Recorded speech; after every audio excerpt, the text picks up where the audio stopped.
Et moi, je me disais, mais en fait, quand tu reviens des croisés, je crois que tu es encore plus forte dans le handball. Et c'est là où je me dis, en fait, la blessure, elle apporte énormément. Tu reviens fort parce que physiquement, tu es fort déjà, tu es forcément fort, mais psychologiquement, tu te dis, ah ouais, j'ai été sur le côté tellement longtemps que j'ai juste envie de profiter. Et c'est exactement ce qui s'est passé pour moi. Salut à toutes et à tous, bienvenue dans La Voix des Gardiens, le podcast qui plonge dans leur univers.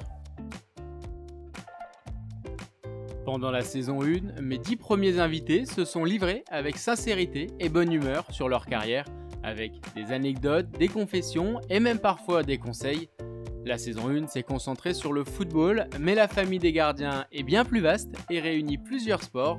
Nous le verrons dans cette nouvelle saison. Un poste à part, diront certains, pour les fous, diront d'autres, mais avant tout indispensable dans une équipe. Et c'est pour ça que j'ai voulu interroger les spécialistes du poste. Si vous découvrez cette série d'entretiens grâce à cet épisode, la saison 1 vous attend. Pour la réécouter, on se retrouve sur les plateformes d'écoute et sur les réseaux sociaux. Bonne écoute! On avait débuté cette saison 2 de La Voix des Gardiens avec un gardien de l'équipe de France de handball, Vincent Gérard. Retour au handball pour cet épisode, toujours en Moselle, toujours avec un lien avec Metz. Il sera également en question d'équipe de France, mais cette fois c'est une gardienne qui nous reçoit avant son entraînement. Bonjour à Tadou Sako. Bonjour. On se rencontre après une période cruciale pour le Metz Handball avec cette qualification en demi-finale de Final Four, mais aussi 2 victoires récentes contre Chambray et surtout Brest dans cette course au titre. Brest où tu as notamment brillé avec 14 arrêts, mais la saison ne s'arrête pas là. Cet épisode est diffusé quelques heures avant votre finale de Coupe de France contre Dijon. Un riche programme donc avec les Jeux Olympiques en ligne de mire avec l'équipe de France. On va parler de tout ça, mais avant de revenir sur cette fin de saison, c'est quoi une bonne gardienne de hand en 2024 ? Pour moi, en 2024, une bonne gardienne de hand, c'est un mélange d'instinct, d'explosivité, de réflexe, je dirais, et en y ajoutant beaucoup de lecture. Comment t'es devenue gardienne, toi ? Après la période de sélection 77, où il a fallu que j'aille à la Ligue, et on m'a dit, ouais, bah, à ce moment-là, il faut que tu trouves un poste, parce qu'à l'époque, c'était où on engageait du gardien de but et qu'on pouvait traverser tout le terrain pour aller marquer. Et on m'a dit, oui, il est temps que tu trouves un poste. Et je leur ai demandé où est-ce qu'ils me voyaient. Ils m'ont dit, dans le but, t'as pas peur du ballon. Donc voilà, après, j'ai dit OK. Et c'est comme ça que j'ai atterri dans le but. Mais ça te plaisait ou c'est eux qui t'ont dit, va dans le but et t'y allais ? Est-ce que t'avais quelque chose qui te plaisait dans le poste ? C'était de la découverte ? Non, ça me plaisait. Ça me plaisait parce que je faisais déjà un peu du terrain, un peu du but. Mais je me dis que si j'étais pas faite pour aller au but, dès le départ, j'aurais pas fait les deux. Et finalement, quand ils m'ont dit le but, j'ai pas hésité parce que courir, j'aime pas trop ça. Le hand, c'était naturel ? T'es dans une grande famille avec des frères et des sœurs handballeuses. C'était naturel de faire du hand ou alors t'as joué un peu à d'autres sports avant ? Bah ouais, c'était naturel. J'ai un frère qui a fait semi-pro dans notre région en Seine-et-Marne. Et ma sœur qui a été mon premier entraîneur. Donc ouais, ça a été assez naturel. J'étais avec un groupe de copines avec lesquelles on habitait à côté. On sortait toujours dehors après l'école ensemble. Donc du coup, à un moment donné, on s'est dit, venez, on fait du sport. Et en allant au forum des sports de notre ville, on a découvert le handball. Ma sœur faisait du handball, donc on s'est dit, pourquoi pas. Qu'est-ce qui t'a plu dans le hand ? D'être ensemble. Le fait de faire un sport co déjà, parce que j'aime beaucoup partager, j'aime créer des relations avec des personnes que je connais pas forcément. Ce qui m'a fait aimer le hand, c'est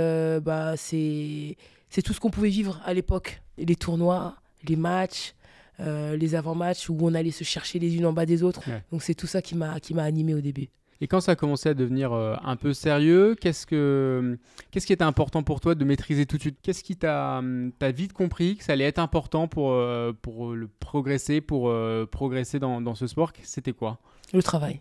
Je voulais être très vite performante à l'échelle du niveau que j'avais, bien sûr, mais je me suis toujours dit ouais, il faut que tu sois le plus performante possible parce que finalement, un gardien, c'est très très important dans un collectif. Et après, ce profil-là, si on le définit comme atypique, est-ce que tu es d'accord avec ? Est-ce que tu n'es pas d'accord ? Je suis totalement d'accord, parce que je pense que mon jeu aujourd'hui, c'est vraiment moi. Je suis pas allé chercher quelque chose autre part. J'ai vraiment essayé de créer une identité, mon identité, et celle qui me va finalement. J'ai essayé de de trouver ce qui était bien chez moi. J'ai essayé de trouver mes qualités. J'ai essayé de les renforcer. Du coup, ce style, ces qualités, c'est quoi? Je pense que je suis assez explosive. Je pense que j'ai une bonne lecture des situations. Et je pense que j'ai beaucoup de caractère. Parce que je pense que le caractère, ça fait beaucoup. Concernant cette manière d'être dans les buts, plonger, tu plonges plus que d'autres gardiennes ou d'autres gardiens. Comment ça t'est venu? Est-ce que tu l'as travaillé ou est-ce que c'était au début, c'était une solution que tu as trouvée et tu as travaillé cette manière-là?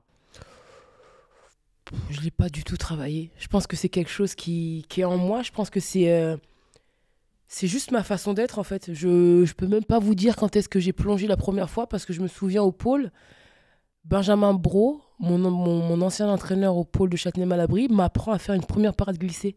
Où je dis, mais j'arrive pas à faire ça, j'arrive pas à lancer la jambe, j'arrive pas à glisser. Et il me dit, si, il faut que tu le fasses. Et je me rappelle comme si c'était hier, c'était sur un shoot de Khalid Diatouniakate. Il me dit, ok, là, il faut que tu glisses, etc. Je dis, mais c'est quoi glisser? Je sais pas. Et c'est là où c'est arrivé. Je sais pas du tout comment je me suis finalement fait avec ça. Et tu le renforces un peu, ça fait partie de tes points forts, tu le renforces, du coup à l'entraînement tu plonges aussi, comment ça se passe? Ouais, je le renforce énormément. Comme je le dis, il a fallu très tôt que j'arrive à identifier mes points forts, mes points faibles, et ça fait partie d'un de mes points forts. Et je sais que j'en ai besoin, et le jour où sur un match, ça me manque, ça peut être compliqué pour moi. Je sais que c'est quelque chose que j'ai besoin dans un match. Donc par exemple, 2 jours avant le match, je demande à mes entraîneurs actuels, Katia ou Manu, est-ce que je peux pousser, est-ce que je peux plonger, est-ce que je peux aller chercher des ballons loin, parce que j'ai besoin de ce feeling, j'ai besoin de ces sensations-là dans les jambes, dans le corps, dans la tête. Et je le renforce sur des exercices de poussée, sur des exercices d'explosivité au niveau des appuis, etc. Parce que renforcer mes points forts, je pense qu'il n'y a rien de mieux. Le pantalon remonté au niveau du genou, c'est pour le style, c'est utile ou c'est de la superstition? Non, c'est pas de la superstition, c'est ni pour le style, parce que je pense que du style, j'en ai pas du tout. Mais c'était juste au début un tic. Après, je trouvais que mon pantalon me gênait un peu au niveau du bas des jambes. Donc du coup, je le remonte juste histoire d'être un peu plus à l'aise et pouvoir sauter comme je le fais librement. Tu as parlé du pôle. En quoi ces années-là, elles t'ont servi pour la suite de ta carrière, maintenant que tu as un peu de recul sur ça? Ça a été le début du commencement, en fait. Le pôle, c'est là, je pense, où tout a commencé, où j'ai commencé à apprendre les vraies gammes, la vraie technicité d'un gardien de but.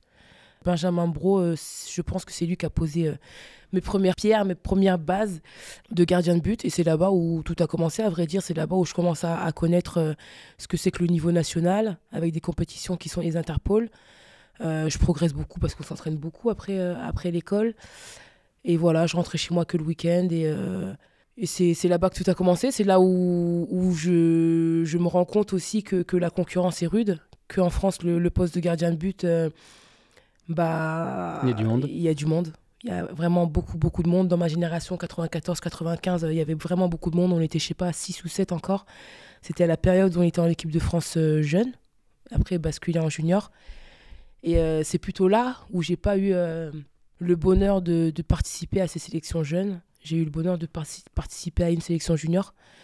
Mais voilà, je peux le dire aujourd'hui, mais ça n'a pas eu d'impact particulier sur le commencement de ma carrière. Ça a même été un boost, ça, je pense. Et sur le fait de faire que 2 ans au lieu de 3 je l'ai très bien vécu parce que ça a été mon choix. J'ai fait ma première année, ma deuxième année avec des 95. Et donc ma dernière année, j'estimais en fait qu'il y avait eu une bascule, que l'équipe avait complètement changé, que la nouvelle génération qui est arrivée, j'avais pas de visibilité sur le long terme de me dire ok, je vais pouvoir progresser parce qu'elles étaient quand même très jeunes. Et très jeune aussi, j'ai compris que dans tout ce que je veux faire, je veux progresser. Je veux pas à un moment donné rester au niveau auquel je suis ou même régresser. Ça, c'était un truc que j'avais vraiment peur. Donc du coup, j'estimais que la génération qui arrivait n'allait pas forcément, entre guillemets, me faire progresser ou m'aider. Donc du coup, j'ai décidé de partir. À ce moment-là, je pars, mais j'ai pas de centre de formation. On me propose d'aller à Noisy-le-Grand en 2e division. J'accepte.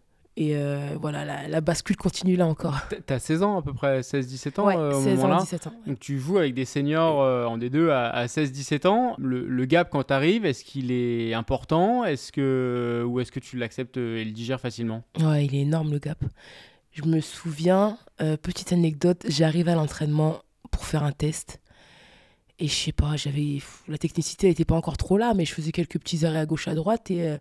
Et c'était à l'époque où je jouais avec Caroline Valente, Raphaël Dosreis, Amina Belagdar, Anka Grossou, etc. Et je sais pas, mais dans ma progression, plus tard, 5 ans après, je dis à Caro, comment tu m'as vu la première fois que je suis venue faire des tests à Noisy? Elle m'a dit, mais à Tadou, je suis allée voir les coachs, je leur ai dit, mais qu'est-ce qu'elle fait là, cette gardienne? Elle est trop nulle. Elle est trop nulle, mais elle touche pas un ballon. Je lui dis, t'es sérieuse? Elle me dit, oui, oui, j'ai vraiment dit ça et tout.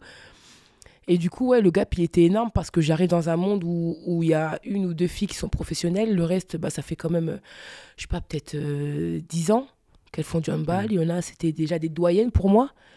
Donc ouais, c'était un environnement complètement nouveau pour moi. Puis un monde d'adultes aussi, enfin même dans le vestiaire, des Ouais, discussions ouais. d'adultes. Un monde d'adulte, parce que j'arrive, j'étais très expressif, je criais un peu beaucoup, parce qu'au pôle, c'était la jungle, c'était là où on prenait beaucoup de plaisir, on vivait notre vie d'adolescent sans se soucier. Et là, j'arrive dans un monde où il n'y a que des adultes. Ben moi, j'ai encore mon attitude d'adolescente où je crie un peu partout, j'ai envie de rigoler, danser avec les gens, et on me dit non, tu te calmes en fait. Aujourd'hui, c'est jour de match, tu peux pas être aussi expressif, tu dois être concentré, etc. Tu parlais d'extérioriser, de danser, de chanter. J'étais à Nice quand tu es arrivé à Nice. Tu avais ce besoin d'extérioriser. C'est vrai qu'on pouvait le voir de l'extérieur. Quand tu es arrivé, on s'est dit, ouais, la gardienne, là, elle monte beaucoup. Tu avais vraiment besoin d'extérioriser chaque action, chaque moment clé d'un match? Bah ouais, parce qu'en fait, quand je rentre sur le terrain, je prends tellement de plaisir que finalement, mes célébrations, c'est totalement naturel en fait. C'est juste l'émotion et les sensations que je ressens à l'instant T. Et ouais, j'ai besoin d'extérioriser parce que aussi, je pense que je suis comme ça aussi. Je suis quelqu'un qui extériorise beaucoup aussi. J'aime partager mes émotions, j'aime partager la joie. Donc voilà, je le fais même ressentir dans le sport. Et de toute façon, je me dis, on fait du sport. Donc si on est là pour pas être content ou pour pas vouloir donner du plaisir aux autres, bah c'est pas la place à laquelle on devrait être. T'en avais besoin au début. Est-ce qu'avec le temps, tu gères un peu ça sur les matchs, ou est-ce que tu restes, ou avec les années aussi, hein, est-ce que tu ressens que tu es un peu plus calme ou pas du tout? J'en ai besoin. Je suis pas un peu plus calme. Je pense même qu'au fur et à mesure des années, je m'extériorise encore beaucoup plus, mais j'ai l'impression aussi que plus le niveau s'élevait, plus j'avais besoin d'extérioriser ça. C'est peut-être aussi une façon... j'ai peut-être aussi compris que le caractère d'une gardienne de but pouvait beaucoup influencer sur les adversaires. Je pense qu'une attitude physique, je pense qu'un comportement, je pense qu'extérioriser certaines émotions peut avoir de l'impact sur l'adversaire. Alors, j'extériorise pas à chaque fois pour avoir de l'impact, mais je sais que le fait de montrer que j'ai envie d'être performante, que le ballon que je viens de toucher, je suis contente de l'avoir touché, que le prochain, ça va être très dur pour toi de venir le marquer, etc. Je sais que ça peut avoir de l'impact sur la joueuse en face. Parce que le duel, il est fort au hand, alors peut-être un peu plus avec les ailières qu'avec les autres postes, mais comment toi tu vis ce duel avec les adversaires en face, dans ce duel mental, des fois même à distance, comment ça se passe un match dans ta tête? Je prends les choses comme elles arrivent. C'est vrai que le duel le plus proche, c'est un duel qui arrive à 6 mètres. Et souvent, les duels à 6 mètres, ce sont beaucoup les ailières, parce qu'elles arrivent en contre-attaque. Quand elles viennent shooter, elles sont à 6 mètres. C'est là où le duel est plus que prêt. Et ce sont ces duels-là qui m'animent, ce sont ces duels-là qui sont bons, même si je ne dirais pas que le poste d'ailière, c'est là où je suis plus efficace. Parce que des fois, ma folie m'empêche d'être assez réfléchie sur certaines situations. Voilà, des fois, je suis emportée un peu par la folie, ou je fais des trucs alors que pas du tout. Là, tu devrais plutôt être sur théorie pratique. Pas besoin de réfléchir. Si c'est comme ça, il faut que tu fasses comme ça et pas autrement. Mais ouais, l'aspect psychologique, il est plus qu'important, surtout dans les duels où on doit négocier un duel à 4 mètres, 5 mètres de distance, où même si j'ai pas beaucoup de chance de l'arrêter, je me dis peut-être que en sortant fort sur toi ou peut-être qu'en ayant arrêté le tir d'avant, peut-être que tu feras une barre hors cadre, peut-être que tu me tireras dessus parce que tu auras mal négocié le duel et l'espace. On parlait de ton arrivée à Nice. Quand tu arrives à Nice, toi, tu es de région parisienne. Comment se passe l'acclimatation? Et au-delà de ça, tu es dans une grande famille. Le fait de quitter un cocon familial, parce que c'est vrai qu'en plus, le déplacement fait partie de la vie des sportifs et sportives. Mais là, c'est la première fois. Comment ça se passe? Surtout que tu es encore jeune au moment-là. Ouais. Je suis partie, j'avais 20 ans. Je suis arrivée très tôt et j'avais jamais quitté ma famille en vrai. Et ça a été peut-être encore là une bascule dans ma vie, dans ma tête, dans l'évolution de ma carrière, où je reste 5 ans à Noisy. On me dit, ok, à Tadou, ça fait déjà 3 ans que tu es là, est-ce que tu voudrais pas être dans un centre de formation? Je leur dis non, parce que je joue déjà 45 minutes en deuxième division. J'ai pas envie de refaire un bond en arrière pour aller dans un centre de formation d'une équipe professionnelle et potentiellement ne pas jouer. Là, je joue déjà 45 minutes en D2, j'ai pas envie de retourner en arrière, je suis très bien là. Je vais continuer mon petit bonhomme de chemin et voir où ça mène. Ma 4e année, j'ai Fleury qui m'appelle, qui me dit oui, viens, il y a une bonne équipe en première division et c'est vrai que cette année-là, c'était vraiment incroyable. Où je dis non, j'ai pas envie. J'ai pas envie, je ressens pas l'envie ni le besoin, je veux continuer à progresser, etc. Surtout que Fleury, c'était la région parisienne aussi. Enfin, c'était pas... Là, il n'y avait pas un gros départ si tu venais à jouer à Fleury. Non, c'était pas très loin. Mais pour moi, c'était très loin. Parce que je suis quelqu'un qui reste... Je suis beaucoup famille. C'est-à-dire que j'ai 5 frères, j'ai 4 sœurs. J'ai 24 neveux et nièces. Mes frères, mes sœurs habitent tous et toutes autour de chez mes parents. Donc, on n'habite pas tous très loin les uns les autres. Donc, du coup, je suis très famille. Je suis quelqu'un qui aime me sentir entouré des miens. Et ma dernière année... on me dit, Yanis qui vient toquer à la porte, est-ce que tu veux y aller? Je dis non. Metz et Safouane, ils me regardent, mais si. Si, tu vas y aller.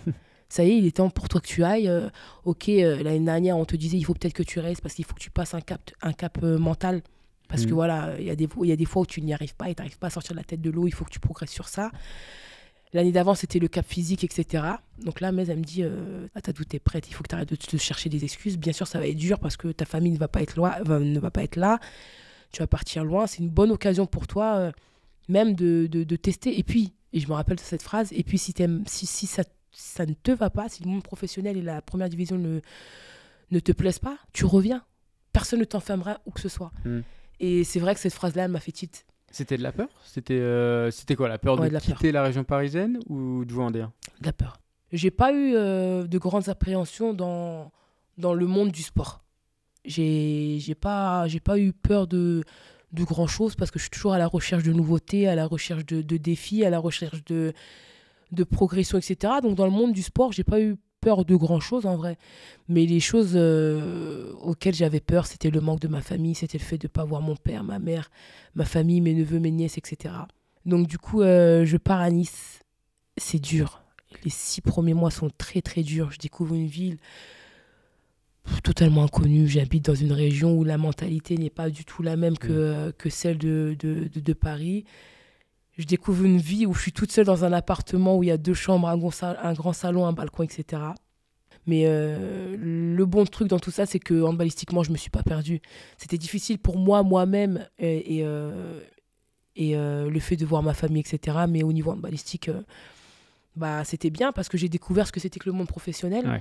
J'ai découvert pour la première fois ce que c'était que d'arriver une demi-heure avant l'entraînement pour pouvoir faire des gammes, pour pouvoir faire du renforcement, pour pouvoir faire de l'élastique. Et je me suis dit, mais qu'est-ce qu'elles font? Pourquoi elles arrivent une demi-heure avant? Et c'est là où j'ai appris que oui, c'est ça être professionnel. C'est arriver avant, c'est prendre du temps pour soi, c'est se renforcer musculairement avec des petits élastiques à gauche, à droite. Et je me rappelle Marianne qui me dit en réunion, t'es pas assez professionnel à ta douche. Excuse-moi, je viens de 2e division. Nous, on arrive 5 minutes avant l'échauffement. L'entraînement, il est à 19h après l'école. J'arrive, il est 18h30 à la salle. Je me change, il est 18h50.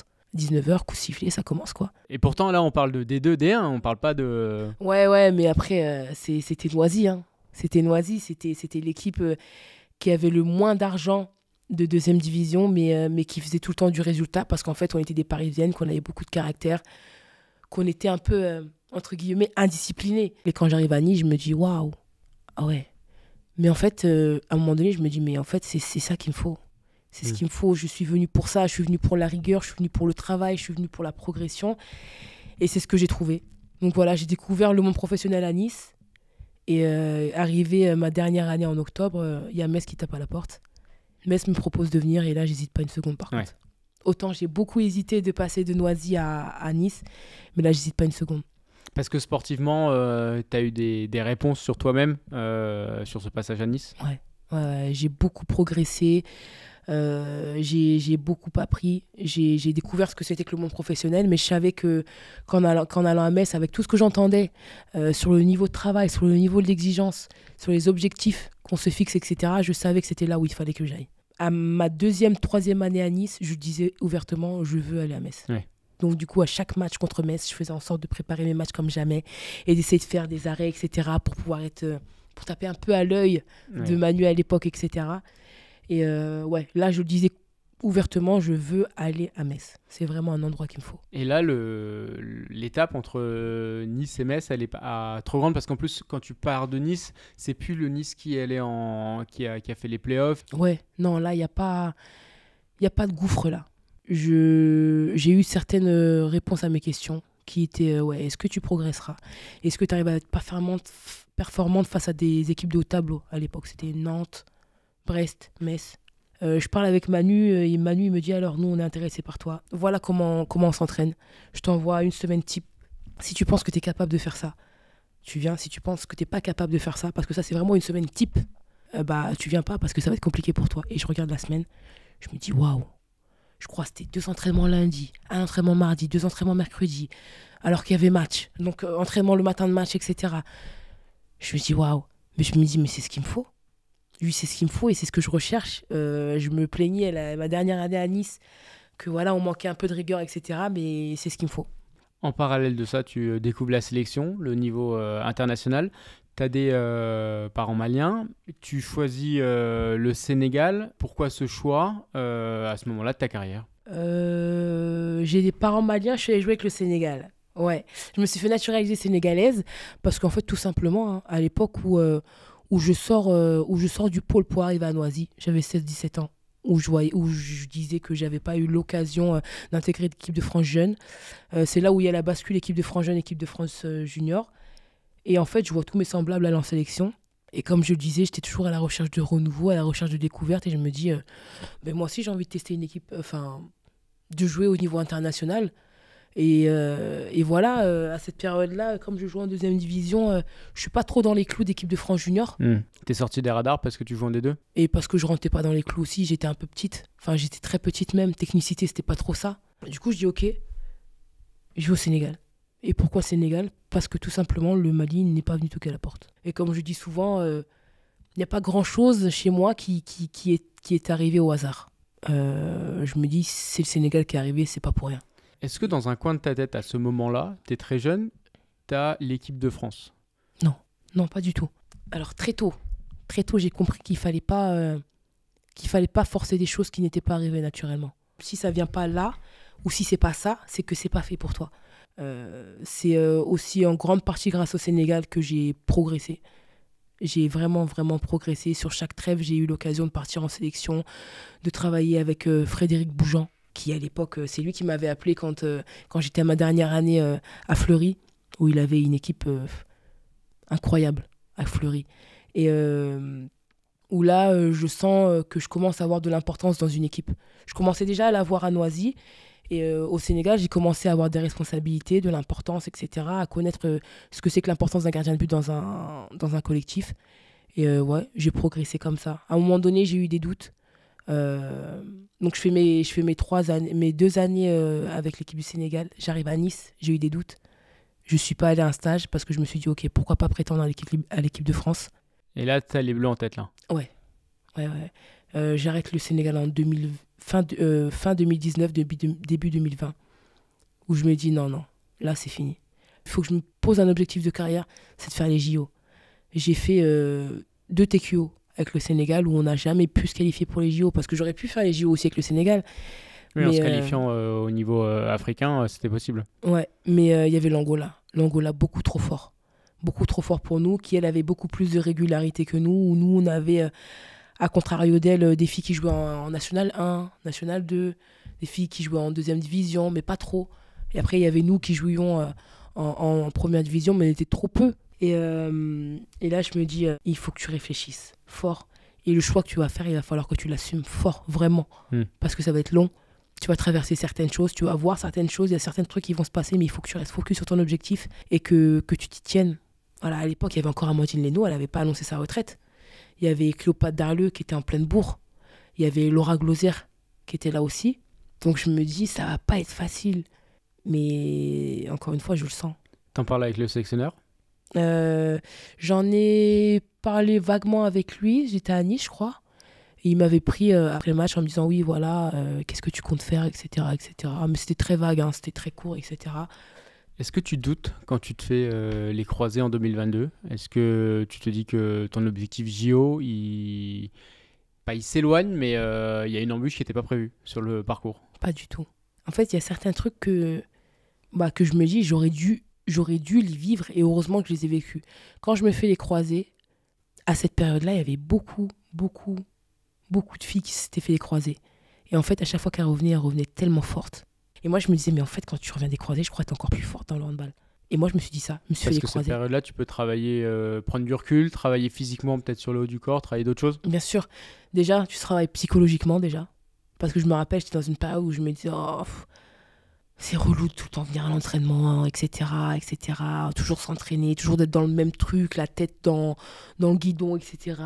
Et en fait, mes croisés, ils m'ont fait sortir un peu tout ça en me disant, ce dans quoi tu te plaignais il y a quelques mois, tu peux plus le pratiquer en fait. Et finalement, c'est ce qui t'animait, c'est ce qui te donnait de la joie de vivre. C'est pour ça que tu te levais tous les matins, tu étais contente, etc.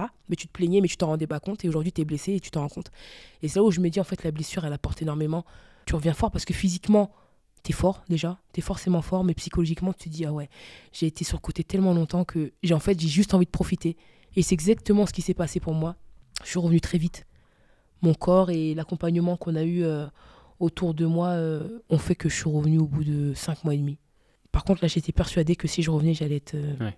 Ah ouais, parce que j'ai travaillé pour aussi.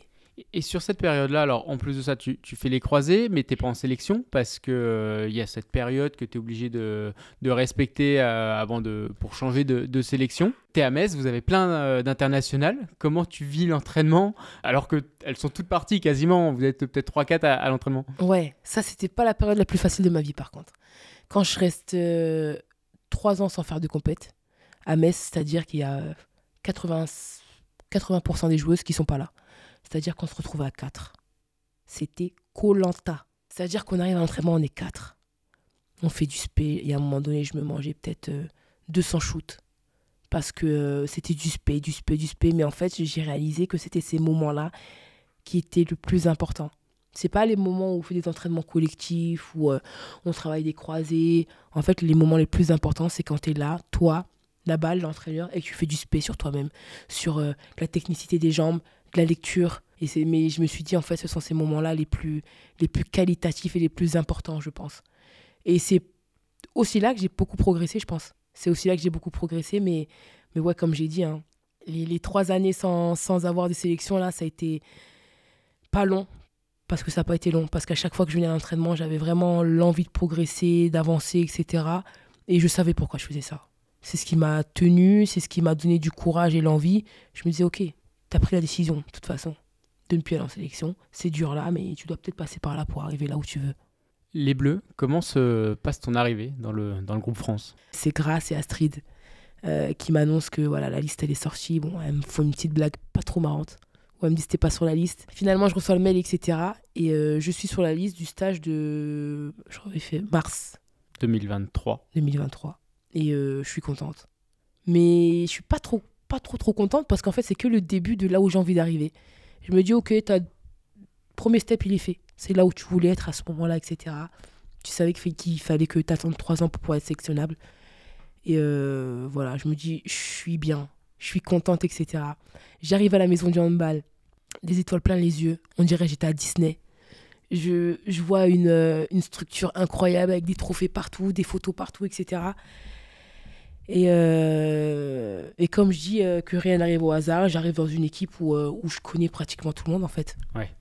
Mon premier stage, on rigole beaucoup, je suis à l'aise. Je suis même trop à l'aise. Je suis même trop à l'aise et tout. Comme à Noisy, on te dit ouais, oh. doucement. Doucement, mais je me dis, je suis comme ça parce que je suis juste contente d'être là en fait. Et je me dis, bah voilà, Tadou, il faut que ce soit le début de ce à quoi tu aspirais il y a 4 ans. Vincent Gérard, dans le premier épisode de cette saison 2, parlait de l'héritage des différentes sélections des équipes de France, notamment au niveau des titres. Est-ce que toi aussi, tu le ressens quand tu intègres l'équipe de France, tu intègres une équipe qui est championne olympique? Est-ce que tu le ressens aussi, que ce soit sur l'aspect féminin et masculin, mais plus globalement sur le hand français qui gagne? Est-ce que tu le ressens? Bien sûr. Bien sûr, parce que j'arrive, déjà, je me dis, c'est quoi ça? J'arrive dans la salle de repas, je vois 2 tables. Une table de 15 et une table de 20, je crois. Moi, je compte pas trop. Je dis, bon, les filles, on va manger sur cette table-là et tout. Les filles me disent, ben non. Je dis, mais pourquoi? Elles me disent, ben c'est pas notre table, celle-ci. Notre table, elle est là. Ça, c'est la table du staff. Je dis, quoi? 15 chaises? Elle me dit, bah oui. Et là, j'ai dit, ouais. Ouais, c'est là où je suis arrivée. Ouais, et les gens, l'équipe de France est performante pour ça. Parce qu'il y a tout qui est mis en place pour la performance. C'est pour ça qu'on parle d'héritage, parce que j'ai direct compris que là où je mettais les pieds, mais qu'au-delà d'être contente et de faire des arrêts et tout, il va surtout falloir continuer de ramener des titres en fait. Sportivement, comment impacter vite, comment s'imposer? Moi, je pense, en tout cas, moi, d'être le plus naturel possible. Parce que c'est finalement comme ça qu'on peut être le plus performant. Si on essaie de copier un tel ou si on se met de la pression par rapport à un tel, je pense que la source de motivation, elle n'est pas là. Il faut se poser des objectifs, il faut être le plus naturel possible et il n'y a rien qui arrive au hasard de 1 et de 2, ça ne sert à rien de forcer. Que si ça doit arriver, ça arrivera. Et que si ça n'est pas arrivé, c'est juste que ça ne devait pas arriver en fait. Cette première compétition, championne du monde direct, comment est-ce que c'est un rêve éveillé? Ouais, c'était beau encore une fois. C'est mieux que Disney quand tu arrives à la maison de viande? Disney, c'était juste vite fait. Par contre, après la compétition, quand je sais que je vais faire le championnat du monde, je me dis, waouh, ça va être beau. Quand je rentre pour la première fois sur le terrain, parce que j'avais fait des matchs avec l'équipe de France, mais ça, c'était des qualifs à l'Euro. Et ce sont des matchs qui sont calés dans des stages. Alors que là, c'était une vraie compétition officielle, etc. Où je me dis, c'est beau. C'est beau. Et je me dis, en fait, profite. Tout ce que tu as à faire, là, c'est d'arrêter des ballons à Tadou. Mais profite en étant performante, parce que voilà, il y a aussi cet aspect-là. Tu avais des craintes à des moments de ta carrière par le passé. Est-ce que là, tu en as quelques-unes sur le niveau que tu dois atteindre pour performer dans cette équipe de France-là, ou alors ça vient naturellement? Ouais, ça vient naturellement. J'ai pas de crainte particulière parce que je pense que je me suis assurée de toujours vouloir progresser et travailler. Donc je pense qu'à partir du moment où on travaille fort, vraiment, sans tricher, et qu'on est vraiment focus sur ses objectifs, pour moi, s'il n'y a pas de coup du sort ou s'il n'y a pas de malheur sur la route, je pense que ça peut qu'avancer en vrai. Et en vrai, ce qu'on appelle les malheurs, ce sont les blessures, mais ce sont des fois les blessures qui nous font aller encore plus loin. J'ai compris que j'étais une bosseuse, j'ai compris que j'aimais performer, j'ai compris que mon plaisir passait par mes performances, concrètement. Que quand je fais un mauvais match, bah, ça m'embête. Ça m'embête parce que je n'ai pas aidé mes coéquipières comme il le fallait. J'aime pas m'asseoir sur le banc parce que le plaisir que je pense, c'est quand je suis debout, quand je fais des arrêts, quand je fais des contre-attaques, quand je demande au public de nous aider parce qu'on en a besoin, etc. Donc voilà, j'ai vite compris que mon plaisir passerait... Enfin, mon plaisir, si tu veux vraiment prendre du plaisir, il va falloir que tu travailles. Dernière partie de cet épisode, la suite de la saison avec Metz Handball et l'équipe de France. Pour débuter cette partie, c'est la question mystère.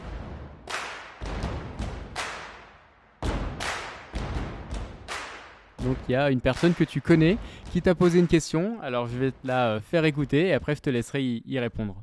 Salut Ata, est-ce que tu peux nous dire comment tu prépares tes matchs et si parfois il t'arrive d'être un petit peu fatigué quand tu fais ta vidéo? Je peux dire qui c'est? Oui, vas-y. C'est Raïssa. C'est pas Raïssa? Non, c'est Camille d'Épuisé. Ah, c'est Camille. Ah ouais, d'accord. Putain, j'aurais dit Raïssa ou Tamara à la voix. Comment je prépare mes matchs? J'ai une routine que j'ai réussi à adapter à ma personne. C'est vrai qu'au début, je connaissais pas trop la vidéo, je la découvre à Noisy, je me dis ok, je fais un peu de vidéo par-ci, par-là, etc. Mais c'était pas très structuré. Par contre, quand je rentre dans le monde du professionnel à Nice, je me dis ok, il va falloir que tu crées un plan dans ta tête, un truc dans lequel tu puisses travailler et qui te ressemble vraiment. Et c'est quoi ce plan? Comment il se construit? Alors, en championnat, je regarde deux matchs des joueuses, pour pouvoir justement sur mes notes marquer l'impact, ce qui est le plus important, la course, etc. Mais surtout pour pouvoir savoir à quel moment du match elle est capable de faire ça. C'est-à-dire que la lucidité, elle joue beaucoup sur les joueuses de champ. Je me suis découverte moi, mais j'ai aussi appris à découvrir les joueuses, leur façon d'être, les stéréotypes, les contraintes physiques qu'elles peuvent avoir. Parce que moi, je suis très contente d'être gardienne. Je suis vraiment très contente d'être gardienne parce qu'il y a certains trucs, je ne sais pas si les joueuses s'en rendent compte, mais je pense qu'un gardien a plus d'adaptabilité, peut plus s'adapter qu'une joueuse de champ. C'est-à-dire qu'une joueuse de champ, quand son corps a enregistré un mouvement, quand son cerveau a enregistré un mouvement, c'est très compliqué de lui faire changer. Et ça, je l'ai compris très tôt. Donc du coup, je prends ma vidéo, je note l'impact, je note la course, je marque des petits détails. Ok, elle court comme ça, souvent son bras il est là, donc elle est plus apte à shooter ici. À quel moment du match elle peut faire ça? Parce que souvent, les joueuses peuvent changer d'impact au début parce qu'elles sont très lucides. Mais au bout de 15-20 minutes, quand on manque un peu de lucidité, quand on vient de courir, on fait un sprint et tout, et qu'il faut faire l'action sans réfléchir, ben là, il y a des stéréotypes. Mais ça arrive quand elles sont plus lucides, et c'est ça, c'est dans ces situations-là où on appelle... Enfin, c'est des stéréotypes. On le fait sans trop réfléchir, on le fait de manière réflexe. Ensuite, j'ai une compilation sur chaque joueuse de, je sais pas, peut-être 4 derniers matchs où il n'y a que des shoots, secteur par secteur. Et voilà. Je fais en sorte de terminer ma vidéo la veille du match parce que je suis beaucoup dans la mémorisation visuelle. Je ferme les yeux, il faut que je me fasse les courses, etc. dans ma tête pour pouvoir me dire, ok, quand elle fait ça, elle tire là, etc. Donc voilà, il me faut une nuit entre apprendre mes leçons et le match. Parce que pendant la nuit, juste avant de dormir, je m'endors.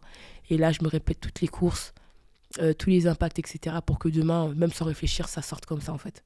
C'était une question de Camille Dépuisé, qui est ton binôme à Metz. Ouais. Le rôle de binôme au hand est très important. Comment vous répartissez le temps de jeu? Comment tu as vécu cette saison et les autres saisons avec ton binôme? Ouais, c'est vrai qu'un binôme, c'est très important parce que je pense que l'environnement dans lequel on est, s'il n'est pas sain, ça peut très vite être compliqué.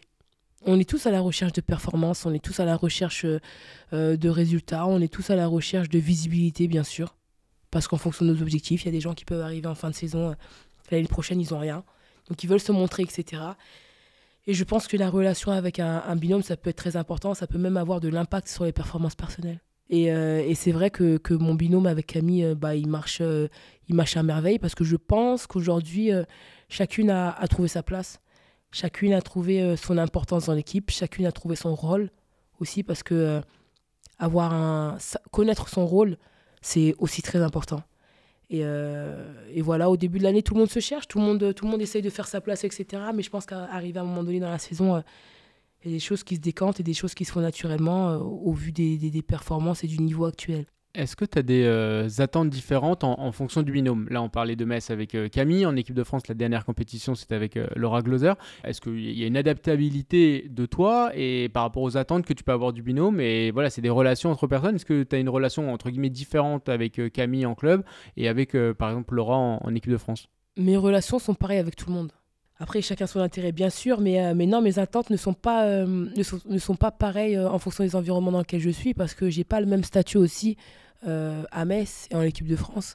Je pense qu'aujourd'hui, le statut que j'ai à Metz fait que, par exemple, quand ça ne va pas pour Camille, je dois être là pour la rassurer, etc., parce que je sais qu'il y aura un moment donné où ça ne sera pas facile pour elle. Je sais aussi le statut que j'ai dans cette équipe. Je sais le rôle que j'ai et je sais aussi peut-être des fois l'importance que je peux avoir sur certains matchs, à un certain moment donné dans le match, si c'est compliqué.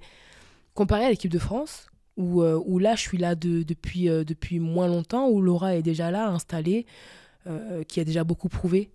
Donc du coup, je pense qu'Olivier c'est plus à quoi s'en tenir avec Laura qu'avec moi, parce qu'il la connaît depuis longtemps, il sait la gérer, il sait comment elle réagit à certains moments, etc. etc.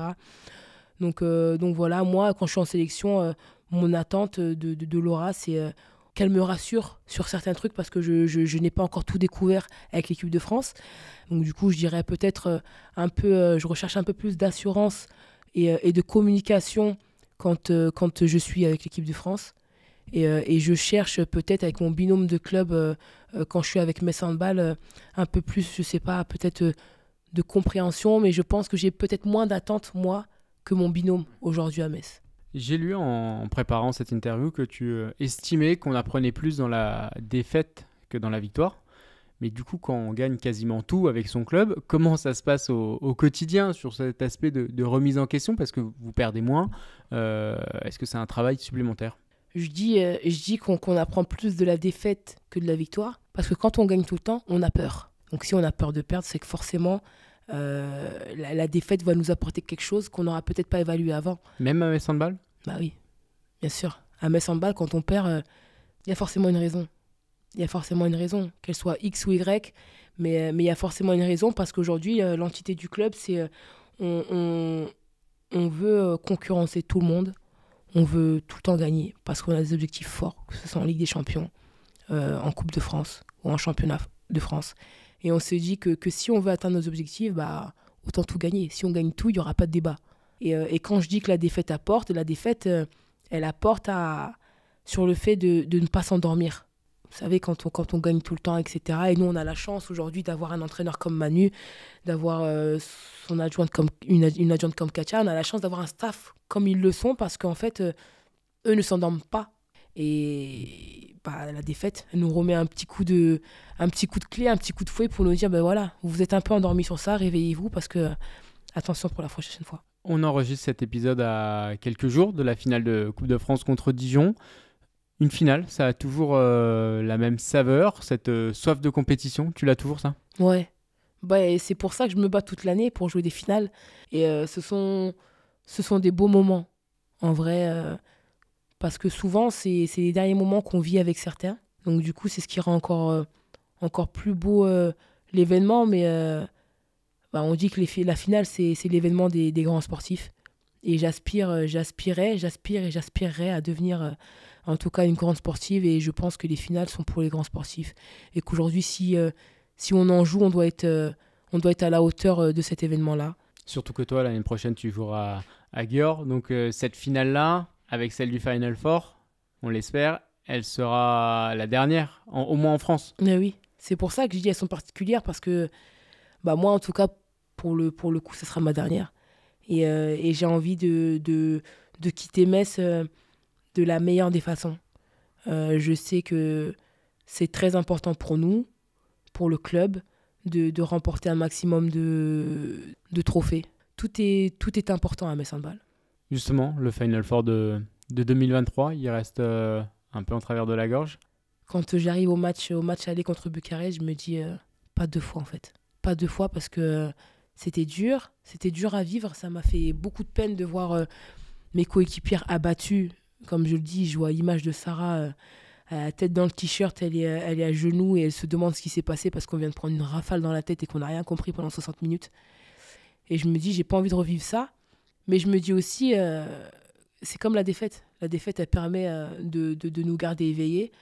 L'année dernière, le scénario de l'année dernière nous a permis, en tout cas, je pense, cette année de ne pas refaire les mêmes erreurs.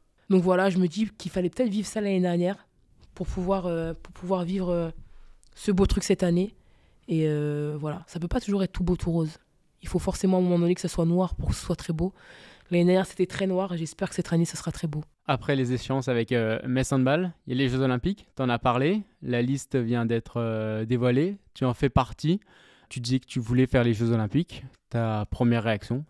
Très contente. Franchement, là, je me dis, c'est sous tes yeux en fait. Il y a 3 ans, tu disais, les JO, c'est loin, etc. C'est dans 3-4 ans, etc. Mais on y est.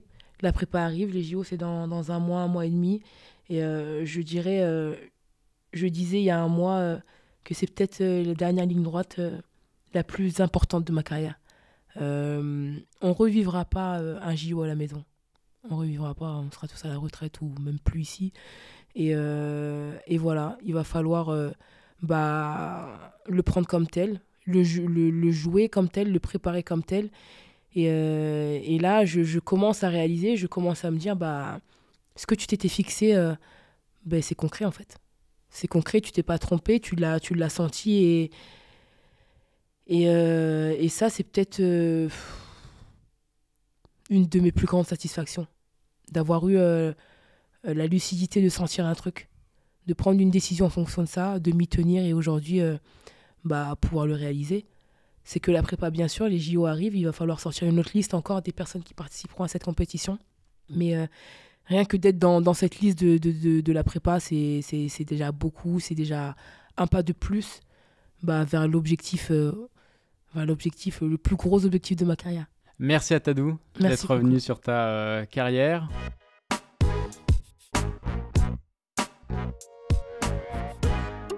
On va passer au face-à-face. Une question, une réponse. Ton plus bel arrêt? Mon double arrêt contre Rostov. Le match où tu t'es sentie la plus forte? Contre Esbjerg, le match à Nancy cette année. L'adversaire la plus coriace? Christina Niagou dans sa belle époque. Ce qui te fascine chez les gardiennes de but? C'est le courage. Gagner les JO ou la Ligue des Champions? La Ligue des Champions. L'exercice que tu détestes? La course. Pastis avec les mains ou pastis avec les pieds? Avec les mains. Ton modèle ou ta modèle? Ma modèle, Serena Williams. C'est revenu souvent dans cet entretien, ta définition du temps. Le temps fait tout. Parce qu'il donne des réponses à tout en fait, que ce soit ce qu'on veut ou pas. L'entraîneur qui comprenait le plus le poste de gardienne? René-Paul de Certaine. Le conseil que tu donnerais à la Tadou Sakho née à Tournan-en-Brie? Vas-y, fais-toi confiance et n'hésite pas. Merci beaucoup à Tadou d'avoir accepté cet entretien à l'approche de cette fin de saison exceptionnelle pour toi, Metz et l'équipe de France. C'est un des maîtres mots de ta carrière, le temps. Alors merci d'avoir pris le temps de revenir dessus. Et bonne fin de saison. Merci beaucoup, à bientôt. Merci à vous également de nous avoir écoutés. J'espère que l'épisode vous a plu. Si c'est le cas, je vous laisse également découvrir les 10 premiers invités de la saison 1. Et puis n'hésitez pas à parler du podcast autour de vous, à vos coéquipiers, à vos amis pour l'encourager et lui donner un maximum de visibilité, mais aussi à le partager sur les réseaux sociaux, le noter, le commenter sur les plateformes d'écoute. C'est important pour que la voix des gardiens résonne encore plus et qu'un maximum de passionnés plongent avec nous dans l'aventure.